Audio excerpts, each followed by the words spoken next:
నమస్తే, welcome to D news. నేను మీ ఆదిలక్ష్మి. బులెటిన్ల ముందుగా హెడ్లైన్స్. పీడీసీసీ బ్యాంక్ సహకార వారోత్సవాల సందర్భంగా నగరంలో ర్యాలీ. గ్రామీణాభివృద్ధిని బలోపేతం చేయడమే లక్ష్యమన్న సీఈఓ వెంకటేశ్వర శర్మ. మెడికల్ కళాశాలలపై వైసీపీ చేస్తున్న రాద్ధాంతాన్ని ప్రజలు పట్టించుకోవడం లేదన్న వైపాలెం టీడీపీ ఇన్ఛార్జ్ గూడూరి ఎరిక్షన్ బాబు. పీపీపీ విధానంతోనే కళాశాలల అభివృద్ధి అని కితాబు. రాష్ట్రాభివృద్ధికి సీఎం చంద్రబాబు నిర్విరామంగా కృషి చేస్తున్నారన్న ఎమ్మెల్యే ఎంఎం కొండయ్య. చీరాల నియోజకవర్గంలో కూడా అభివృద్ధికి బాటలు వేశామని ప్రకటన. 72వ అఖిల భారత సహకార వారోత్సవాల్లో భాగంగా పీడీసీసీ బ్యాంక్ సిబ్బంది ఒంగోలులో సహకార వారోత్సవాల ర్యాలీ నిర్వహించారు. Bank person incharge doctor Kamipalli Sitaramaiah సూచనల మేరకు సీఈఓ వెంకటేశ్వర శర్మ ఆధ్వర్యంలో నిర్వహించిన ర్యాలీలో బ్యాంక్ అధికారులు, సిబ్బంది పాల్గొన్నారు. బ్యాంకు ప్రధాన కార్యాలయం నుండి ప్రారంభమైన ర్యాలీ నెల్లూరు బస్టాండ్, రామ్నగర్ మీదుగా తిరిగి బ్యాంకు వరకు సాగింది. సహకార సంఘాల ద్వారా గ్రామీణాభివృద్ధి బలోపేతం చేయడమనే అంశంతో నేడు ఈ కార్యక్రమాన్ని చేపట్టినట్లు సీఈఓ వెంకటేశ్వర శర్మ తెలిపారు.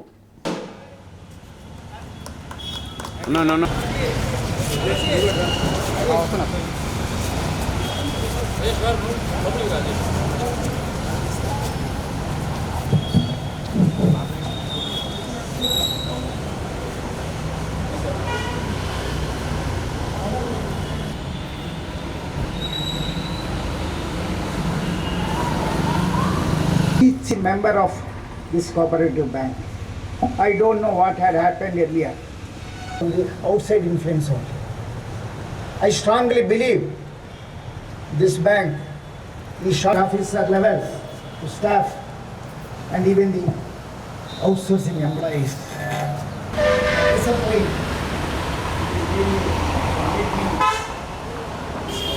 And please don't hesitate. Don't think that I am a CEO. It is an exemplary demonstration of cooperation in the part of weekly celebration of 72nd అఖిల భారత సహకార వారోత్సవాలు. నేను ఏం మాట్లాడాలో నిజంగా నాకు మాటలు లేవు. ఒకే అభిరుచి కలిగి వారు ఒక చోట ఉండటం, బ్యాంకుని ముందుకు తీసుకెళ్ళటం అనేది నిజంగా మాటలతో చెప్పలేంది. మనం అనుకున్న ప్రోగ్రాం ప్రకారం జెండా వందనం చేశాం. రెండో రోజు అందరికి సహకార సొసైటీలన్నిటికీ మనం మెసేజ్ ఇచ్చాం. ఇవాళ మన వంతుగా మనం ఈ ఒంగోలు వీధుల్లో ఈ పొసెషన్ చేసాం పీస్ఫుల్గా. ఇది ఇంతటితో ఆగదని నాకు తెలుసు. మీరు చూపిన సహకారం ఈ సహకార ఉద్యమానికి వెన్నుముక లాంటిది. ఇది తప్పకుండా బ్యాంకుని సర్వోన్నత స్థితికి తేవటానికి దోహదపడుతుందని నేను మనస్ఫూర్తిగా కోరుకుంటున్నాను. Thank you very much. తక్కువ పెట్టుబడితో మంచి ఫలితాలు రాబట్టేందుకు సహకార సంఘాలు ఎంతగానో ఉపయోగపడతాయని డిఆర్డీఏ పీడీ నారాయణ తెలిపారు. వెలుగు డిఆర్డీఏ కార్యాలయంలో 72వ అఖిల భారత సహకార వారోత్సవాల్లో అవగాహన సదస్సు నిర్వహించారు. బ్రిటిష్ పాలనలో దేశ సంపదను తరలిస్తున్నప్పుడు అభివృద్ధి కుంటుపడుతుందని, తగ్గిపోతుందనే ఉద్దేశంతో సహకార సంఘాలు ఏర్పాటు చేయడం జరిగిందన్నారు. వ్యవసాయం, ఖాదీ పరిశ్రమను ఆదుకునేందుకు సహకార సంఘాల వ్యవస్థ ఏర్పడిందన్నారు. మొట్టమొదటిగా కృష్ణా జిల్లాలో సహకార సంఘాలు ఏర్పడ్డాయని, ఆ స్ఫూర్తితోనే స్వయం సహాయక సంఘాలు రూపొందించడం జరిగిందని తెలిపారు. జిల్లాలో 45,000 స్వయం సహాయక సంఘాలు పొదుపు చేసిన సొమ్ము 580 కోట్ల మేర ఉందని, చిన్న పొదుపే పెద్ద మొత్తంగా తయారవుతోందని పేర్కొన్నారు.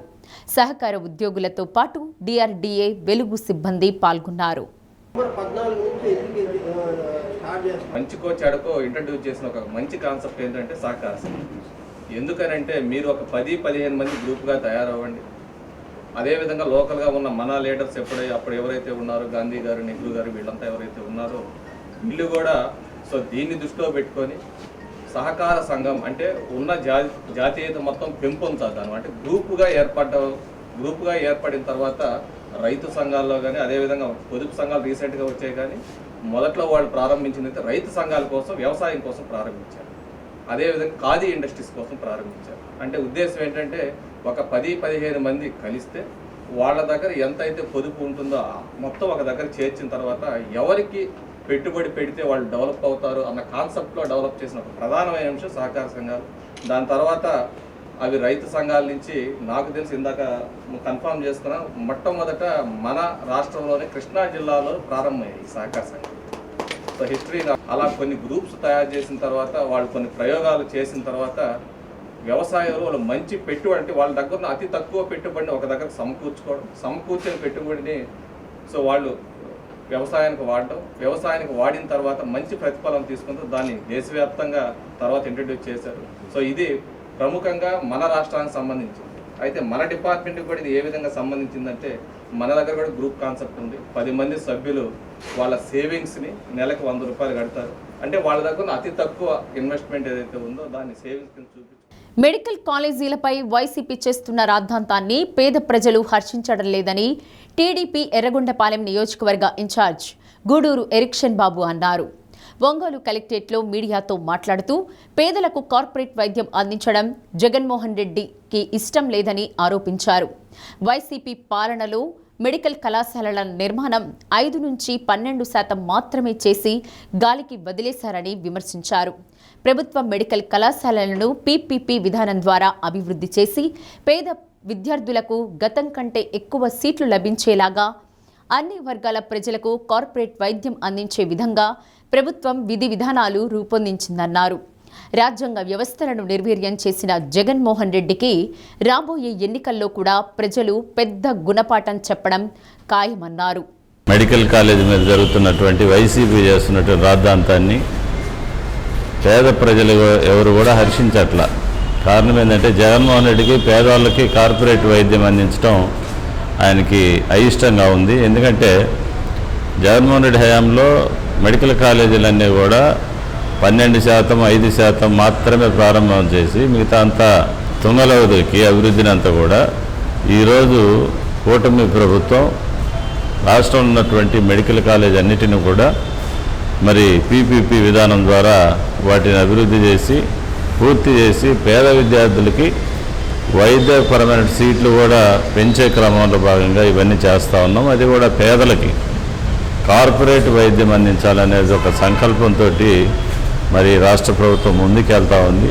వీళ్ళు ఎన్ని గీపెట్టుకున్నా ప్రజలు మళ్ళీ కూడా ప్రతిపక్ష హోదా లేకుండా వైసీపీ పార్టీని రాష్ట్రంలో ప్రజలు తిరిగి అదే స్థానాన్ని వాళ్ళకి ఇవ్వబోతున్నారని చెప్పేసి వారు చేసేటటువంటి ఇలాంటి మరి చర్యల్ని ఎవరు కూడా ఈరోజు రాష్ట్రంలో హర్షించగల. ఎందుకంటే 5 సంవత్సరాలు ఆంధ్రప్రదేశ్లో ఉండే వ్యవస్థలన్నింటినీ కూడా రాజ్యాంగ వ్యవస్థలను కూడా తుంగలో తొక్కి ప్రజల్ని భ్రష్టు పట్టించి అరాచకమైన పరిపాలన సాగించినందువల్లనే రాష్ట్రంలో ప్రజలు భారతదేశంలో ఏ రాజకీయ పార్టీకి ఏ రాజకీయ నాయకుడికి ఇవ్వనటువంటి తీర్పు కనీసం ప్రతిపక్ష హోదా లేకుండా వైసీపీ పార్టీని జగన్మోహన్ రెడ్డిని మోకాళ్ళని విరగొట్టి ప్రజలు ఈ రాష్ట్రంలో కూర్చోబెట్టారు. ఏపీ ఎన్జీఓ ఒంగోలు తాలూకా యూనిట్ ఎన్నికలకు రంగం సిద్ధమైంది. తాలూకా పరిధిలోని ఒంగోలు, కొత్తపట్నం, టంగుటూరు, నాగులుప్పలపాడు మండలాలకు సంబంధించి 16 పోస్టులకు ఎన్నికలు నిర్వహించనున్నారు. 22వ తేదీన నామినేషన్ ప్రక్రియ, 29వ తేదీన ఎన్నికలు నిర్వహిస్తున్నట్లు ఎన్నికల అధికారి శివకుమార్ తెలిపారు. రాష్ట్ర కమిటీ ఆదేశాల మేరకు జిల్లా అధ్యక్షులు కూచిపూడి శరత్ బాబు, కార్యదర్శి కృష్ణారెడ్డి ఆధ్వర్యంలో ఎన్నికలు జరుగుతాయన్నారు. ఏపీ ఎన్జీఓస్ రాష్ట్ర కార్యవర్గం నిర్ణయం మేరకు, అలాగే ఏపీ ఎన్జీఓస్ ప్రకాశం జిల్లా అధ్యక్ష కార్యదర్శులైన కామ్రేడ్ శరత్ బాబు గారు, కృష్ణారెడ్డి గారుల నియామకం మేరకు నేను కె శివకుమార్ అనే నేను ఎలక్షన్ ఆఫీసర్గా నియమించబడ్డాను. అలాగే విజయ్ కుమార్ అనే అతను అసిస్టెంట్ ఎలక్షన్ ఆఫీసర్గా నియమించబడ్డాడు. 19/11/2025 ఓటర్ లిస్టు ఏపీ ఎన్జీఓస్ భవనంలో పబ్లిష్ చేయబడుద్ది. అలాగే నామినేషన్ ప్రక్రియ 22/11/2025 ఉదయం 9 గంటల నుంచి 1 గంట దాకా స్టార్ట్ అవుద్ది. అలాగే 23/11/2025 స్క్రూటినీ జరుగుతుంది. అదే రోజు విత్డ్రాయల్స్ కార్యక్రమం కూడా 5 గంటల దాకా ఉంటుందని తెలియజేస్తున్నాము. 29/11/2025 ఎన్నికల ప్రక్రియ జరుగుతుంది. ఈ ప్రక్రియలో భాగంగా ప్రెసిడెంట్కి ఒక పోస్టు, అసోసియేట్ ప్రెసిడెంట్ ఒక పోస్టు, వైస్ ప్రెసిడెంట్లు 4 పోస్టులు, వైస్ ప్రెసిడెంట్ ఉమెన్ ఒక పోస్టు, సెక్రటరీ ఒక పోస్టు, ఆర్గనైజింగ్ సెక్రటరీ ఒక పోస్టు, జాయింట్ సెక్రటరీ 5 పోస్టులు, జాయింట్ సెక్రటరీ ఉమెన్ ఒక పోస్టు, ట్రెజరర్ ఒక పోస్టు పైన తెలిపిన పోస్టులకి ఎలక్షన్ జరుగుతుందని తెలియజేస్తాం. సనాతన ధర్మాన్ని వేదాలలోనూ ఏ ధర్మశాస్త్రంలోనూ చెప్పలేదని, వారి అవసరాల కోసం పాలకులు సనాతన ధర్మాన్ని ముందుకు తీసుకొస్తున్నారని విశ్లేషకురాలు పిఏ దేవి పేర్కొన్నారు. సిపిఐ కార్యాలయంలో సనాతన ధర్మం, దాని పర్యవసానాలు అనే అంశంపై సైంటిఫిక్ సోషలిస్ట్ స్టడీ సర్కిల్ ఆధ్వర్యంలో ఏర్పాటు చేసిన సదస్సులో దేవి ప్రసంగించారు. బీజేపీ, ఆర్ఎస్ఎస్ మద్దతుదారులు సనాతన ధర్మం అనే అనాగరికమైన, అప్రజాస్వామికమైన పద్ధతులను ముందుకు తీసుకెళ్తున్నారని ఆరోపించారు. శాస్త్రీయ ధర్మం తప్ప ఎక్కడా సనాతన ధర్మం లేదని విమర్శించారు. డిప్యూటీ సీఎం పవన్ కళ్యాణ్ సనాతన ధర్మం అనే మూఢ విశ్వాసంపై ప్రజలను మోసం చేసేందుకు ప్రయత్నం చేస్తున్నారన్నారు. సనాతన ధర్మం అనేది అర్థం పర్థం లేనిదని, ప్రతి వారు తమ హక్కులు కాపాడుకుంటూ ముందుకు వెళుతుంటే ఇలాంటి మూఢ సిద్ధాంతాలు తొలగిపోతాయన్నారు. స్టడీ సర్కిల్ ప్రతినిధులు వెంకయ్య, శ్రీరామ్ శ్రీనివాసరావు, నాన్నె వెంకట సుబ్బయ్య తదితరులు పాల్గొన్నారు. సనాతన ధర్మాన్ని ఈ కాలానికి, ఇప్పుడు ఆ కాలంలో ఏం జరిగింది ఓ పక్కన పెడదాం. ఇప్పుడు ఆధునికత వచ్చింది, ప్రజాస్వామ్యం వచ్చింది. ఇప్పుడు ఆ సనాతన ధర్మం యొక్క కాన్సెప్ట్ని తీసుకుని ఈ దేశంలో 80% మంది జనాభాకి సంబంధించిన ఈ కుల వ్యవస్థని కొనసాగించాలని సనాతన ధర్మవాదులు అనుకుంటున్నారా? ప్రధానమైన ప్రశ్న అది. అంటే ఈ సామాజిక అంతరాలు కొనసాగించడానికి, అస్పృశ్యత నుంచి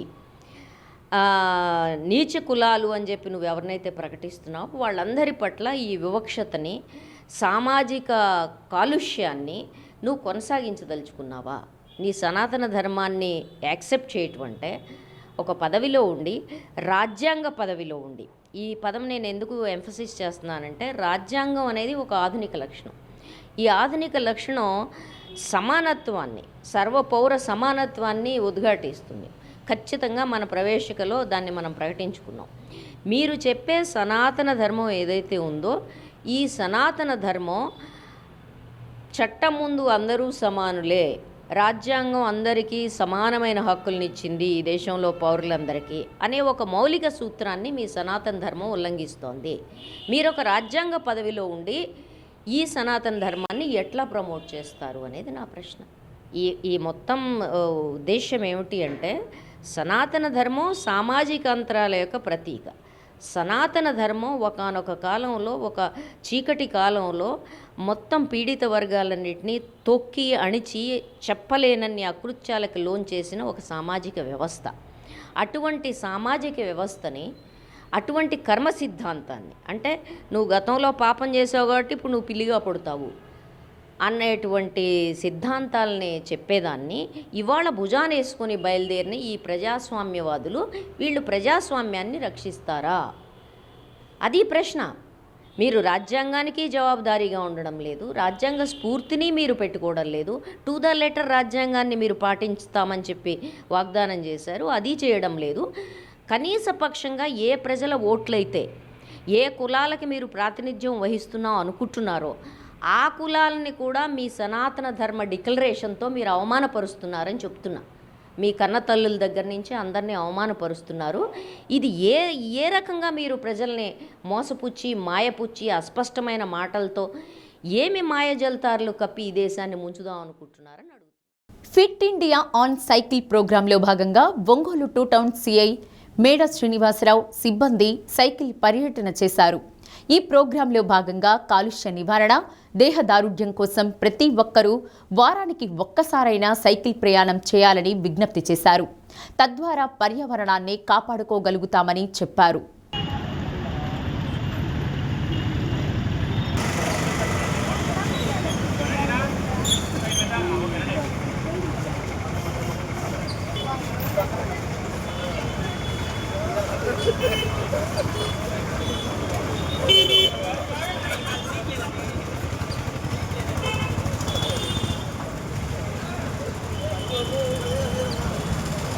మన ప్రకాశం జిల్లా ఎస్పీ సార్ యొక్క ఆదేశాల మేరకు fit India cycle on Sunday ప్రోగ్రామ్ని టూటో సిబ్బంది మొత్తం కూడాను నిర్వహించడం జరిగింది. దీని యొక్క ముఖ్య ఉద్దేశం మనం ఆరోగ్యాన్ని కాపాడుకోవడమే కాకుండాను పర్యావరణాన్ని కూడా కాపాడాలనే ఉద్దేశంతో ఏర్పాటు చేయడం జరిగింది. దీన్ని ప్రజలందరూ కూడాను ఫాలో అవ్వాలని చెప్పేసి మీడియా ముఖంగా మీ అందరికీ తెలియజేస్తున్నాను. రాజధాని అమరావతితో పాటు విశాఖలో పారిశ్రామికాభివృద్ధికి సీఎం చంద్రబాబు నిర్విరామంగా కృషి చేస్తున్నారని చీరాల ఎమ్మెల్యే ఎంఎం కొండయ్య పేర్కొన్నారు. దేశంలో అభివృద్ధికి చిరునామాగా విశాఖ మారనుందన్నారు. రాష్ట్రానికి వస్తున్న పెట్టుబడులతో అభివృద్ధిలో వేగం పెరిగిందని, చీరాల నియోజకవర్గంలో కూడా ఇప్పటికే అభివృద్ధికి బాటలు వేశామన్నారు. వేటపాలెం మండలం నాయనిపల్లిలో 8.50 కోట్ల రూపాయలతో చేనేత టెక్స్టైల్స్ పార్క్ శంకుస్థాపన చేయడం జరిగిందన్నారు. చీరాల నేతన్న కుప్పడం చీరకు జాతీయ స్థాయి గుర్తింపు సాధించినట్లు చెప్పారు. సుదీర్ఘకాలంగా చేనేత హ్యాండ్లూమ్స్ పార్కుకు నోచుకోక తిప్పలు పడుతున్న క్రమంలో ఇటీవలే పార్కుకు భూమి పూజ చేసినట్లు వివరించారు. నిరుపేదలకు కార్పొరేట్ వైద్యాన్ని అందించేందుకు క్రిటికల్ కేర్ ఏర్పాట్లు చేసినట్లు చెప్పారు. ఆటోనగర్లో సమస్యలు పరిష్కరించి సుమారు 400 మందికి స్థలాలు కేటాయించినట్లు పేర్కొన్నారు. ప్రతిపక్షాలు అసత్యాలతో సమస్యలు సృష్టించి బురద జల్లే ప్రయత్నం చేయడం శోచనీయమన్నారు. Municipal chairman Minchala Sambasivarao, senior నాయకులు డాక్టర్ పొగడదండ రవికుమార్ పాల్గొన్నారు. ఆల్రెడీ క్రిటికల్ కేర్ హాస్పిటల్ని కూడా శంకుస్థాపన చేశాం. ప్రస్తుతం అది ఫౌండేషన్ స్టేజ్లో ఉంది. అలాగే గత 25 ఏళ్లుగా పెండింగ్లో ఉన్నటువంటి ఆటోనగర్ను కూడా ఇవాళ తిరిగి మళ్ళా ప్రారంభించే విధంగా ఇప్పటికే 2-3 కన్స్ట్రక్షన్ స్టార్ట్ అయినాయి. దాదాపు 400 మందికి అక్కడ మేము ప్లాట్లు కూడా కేటాయించడం జరిగింది. నేను వచ్చిన దగ్గర నుంచి కూడా కొన్ని సవాలుగా తీసుకున్నాను. కుందేరు అయితేనే, అలాగే టూరిజం విషయంలో కానీ, ఇంకా ఫిషింగ్ హార్బర్ విషయంలో కానీ, అలాగే ఆర్ఓబి గురించి కూడా తీసుకోవడం జరిగింది. ఇప్పుడు ఒక 3 కంప్లీట్ చేసాము. ఆర్ఓబి పెండింగ్లో ఉంది, అలాగే ఫిషింగ్ హార్బర్ కూడా పెండింగ్లో ఉంది, కుందేరు విషయం కూడా పెండింగ్లో ఉంది. వీటన్నిటిని కూడా త్వరగా ఆలోచన చేసుకొని మన అధికారులతో కలిసి వీలైన తొందరగా మనం ఇంకా 1-2 అయినా వీటిల్లో సాధించాలనేటువంటి పని ఉద్దేశంతో నేను పనిచేస్తున్నాను. ఒక పక్క నుంచి విరామం లేకుండా రోజు ఏ పని ఉన్నా చీరాల్లో మేము కంప్లీట్గా పనిచేస్తున్నాం, తిరుగుతున్నాం. ఇదంతా కూడా పాత్రికేయ మిత్రులందరూ కూడా గమనించారు. మొన్న జరిగిన మోందా తుఫాన్ విషయంలో కూడా మీరు, నేను, అధికారులు అందరం కూడా కలిసి కష్టపడ్డందువల్లనే మనకు కూడా ముఖ్యమంత్రి గారు పిలిచి ఒక అమౌంట్, ఒక సర్టిఫికేట్ కూడా ఇవ్వడం జరిగింది.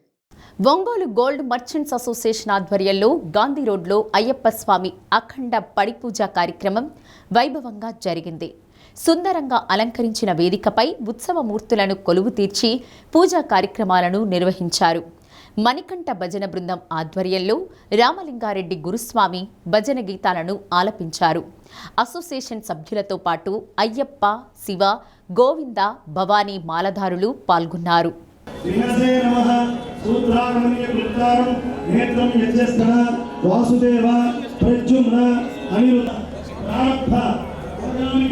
సర్వకర్మ సంపూర్ణ లక్ష్మి సదాది సమేత శ్రీనివాస స్వామి గౌరీ శంకర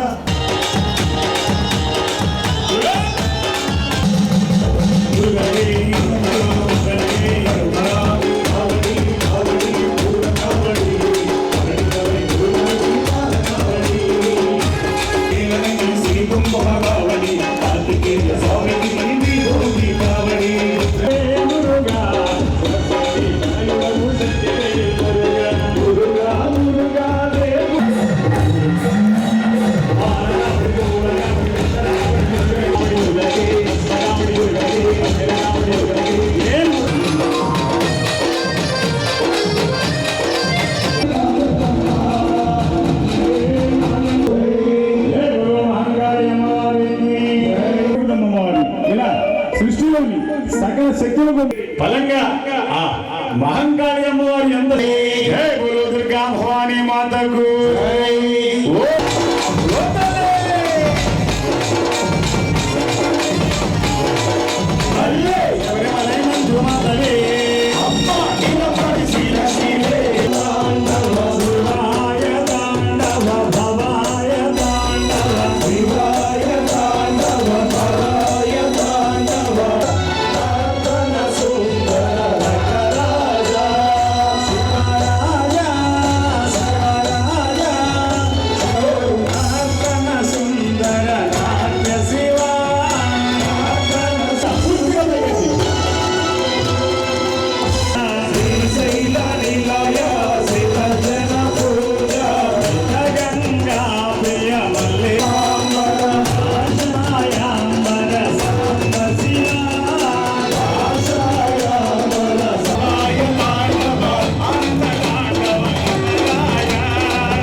ముస్లిం ఇమాం మౌజన్లకు రెండో విడతగా రాష్ట్ర ప్రభుత్వం 90 కోట్ల నిధులు మంజూరుపై సింగరాయకొండలో సీఎం చంద్రబాబు చిత్రపటానికి పాలాభిషేకం చేశారు. షాదీఖానాల నిర్మాణం, మైనారిటీలకు రాయితీ రుణాలు అందజేస్తూ ముస్లిం మైనారిటీ అభ్యున్నతికి సీఎం చంద్రబాబు కృషి చేస్తున్నారని మైనారిటీ సెల్ ఉపాధ్యక్షుడు సంధాని బాషా కొనియాడారు. ముస్లిం సమాజం కూటమి ప్రభుత్వానికి సహకరించాలన్నారు. టీడీపీ మండల అధ్యక్షుడు బ్రహ్మయ్య, యసాని, బాబు తదితరులు పాల్గొన్నారు.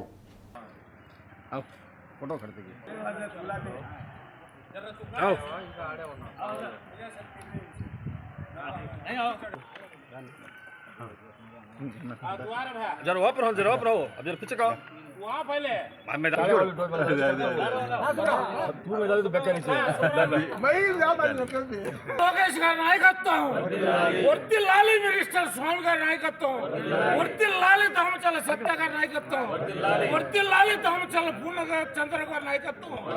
జోహార్ ఎన్టీఆర్, జోహార్ ధర్మచల్ల అంజలి గారు. ఒంగోలు కేశవస్వామిపేట లలితాశ్రమంలో కార్తీక ఏకాదశి సందర్భంగా అమ్మవారికి విశేష పూజలు చేసి కార్తీక దీపాలు వెలిగించారు. ఆశ్రమం దీపాలతో శోభిల్లింది.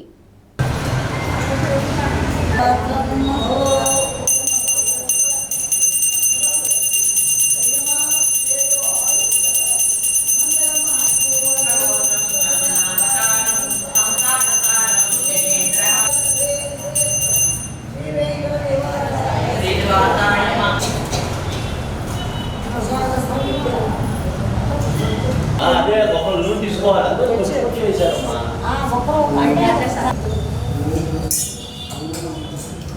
అమ్మా, ఆరు బయట కూడా ఏంటమ్మా.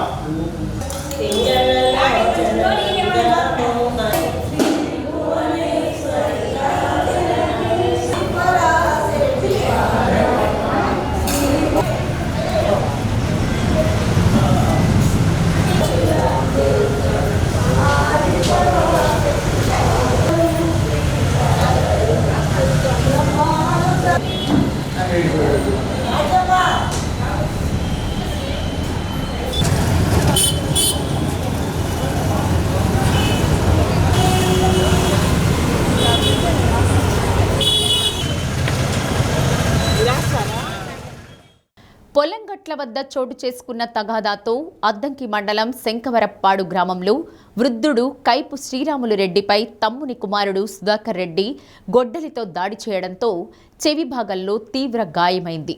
పొలం వద్ద జరిగిన తగాదా కారణంగా తన తండ్రిపై ఈ దాడి జరిగినట్లు బాధితుని కుమారుడు అంజిరెడ్డి పోలీసులకు ఫిర్యాదు చేశాడు.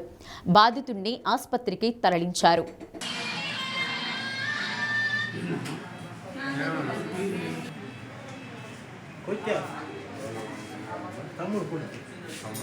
ఏమి వచ్చిన నా పక్కకు గెట్ అని చెప్పి దున్నిండు, మళ్ళీ పోయి ఈయన గెట్ చేసిండు. ఆ ఇంటికి పోయి మేమందరం గొడ్డలు తీసుకొని అద్దంకి ప్రాంతంలో తిరుమల తిరుపతి దేవస్థానం వ్యవసాయ భూములను కౌలుకు ఇచ్చేందుకు ఈ నెల 19వ తేదీన కాకానిపాలెం సచివాలయంలో బహిరంగ వేలం నిర్వహిస్తున్నట్లు ధార్మిక పరిషత్ ప్రచార సభ్యులు చెన్నుపల్లి నాగేశ్వరరావు తెలిపారు. అద్దంకి సర్వే నెంబర్ 278లో తిరుమల తిరుపతి దేవస్థానానికి చెందిన సుమారు 66 ఎకరాల భూమి ఉందని, ఆసక్తి గలవారు డీడీ రూపంలో డిపాజిట్ చెల్లించి భూముల బహిరంగ వేలంలో పాల్గొనవచ్చన్నారు. మండలం అద్దంకి గ్రామంలో గల కాకానిపాలెం శివారులో ఉన్నటువంటి తిరుమల తిరుపతి దేవస్థానానికి సంబంధించిన 6 ఎకరాల 62 సెంట్ల భూమిని లీజు అలాగే కౌలు పద్ధతిలో ఇవ్వటానికి తిరుమల తిరుపతి దేవస్థానం వారు ఈ నెల 19వ తేదీన దాన్ని లీజు పద్ధతిలో ఇవ్వటానికి వేలంపాట నిర్వహిస్తున్నారు. ఈ వేలంపాటలో ప్రతి ఒక్క రైతు కూడా ఈ వేలంపాటలో ఈ కౌలు లీజు పద్ధతిలో ఈ భూమిని 3 సంవత్సరాలకి లీజు పద్ధతిలో ఇవ్వడానికి నిర్ణయించారు. కాబట్టి ఈ రేపటి నుంచి 16/11/2025 అంటే రేపటి నుంచి సీల్డ్ టెండర్లు వేయడానికి ఫారాలు లభిస్తాయి గ్రామ పంచాయతీలో. కాబట్టి ఈ రైతులు ఎవరైనా ఈ 6 ఎకరాల 62 సెంట్లని లీజ్ పద్ధతిలో తీసుకుంటకు ముందుగా ధరావత్తుగా ముందు పాటల పాడడానికి సీల్ టెండర్గా 200 రూపాయలు, అలాగే 36 రూపాయలు జిఎస్టీతో కలిపి 236 రూపాయలు పాటలో పాల్గొనే 10 ఒక్కరు కూడా ఫారాన్ని అప్లికేషన్ పూర్తి చేసి సీల్ టెండర్లో ఆ రోజు మధ్యాహ్నం 19వ తేదీ మధ్యాహ్నం 12 గంటలకు కాకానిపాలెంలో ఎన్ఎస్పి కాలువ వద్ద ఉన్నటువంటి గ్రామ పంచాయతీ సచివాలయం దగ్గర ఈ సీల్డ్ ఉదయం 9 గంటల నుంచి మధ్యాహ్నం 12 గంటల వరకు ఈ టీల్డ్ సెంటర్లు స్వీకరించడం జరుగుతుంది. బులెటిన్ ముగించే ముందు హెడ్లైన్స్. పీడీసీసీ బ్యాంక్ సహకార వారోత్సవాల సందర్భంగా నగరంలో ర్యాలీ.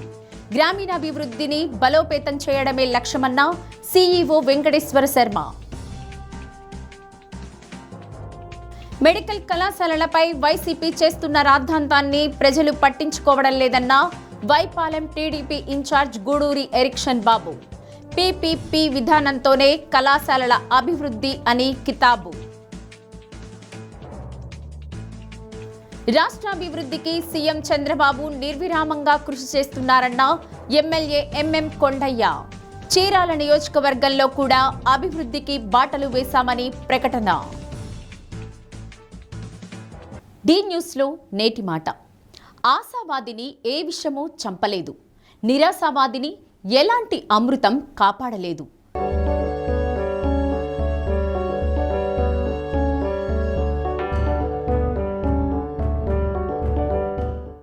డి న్యూస్ ఇంతటితో సమాప్తం.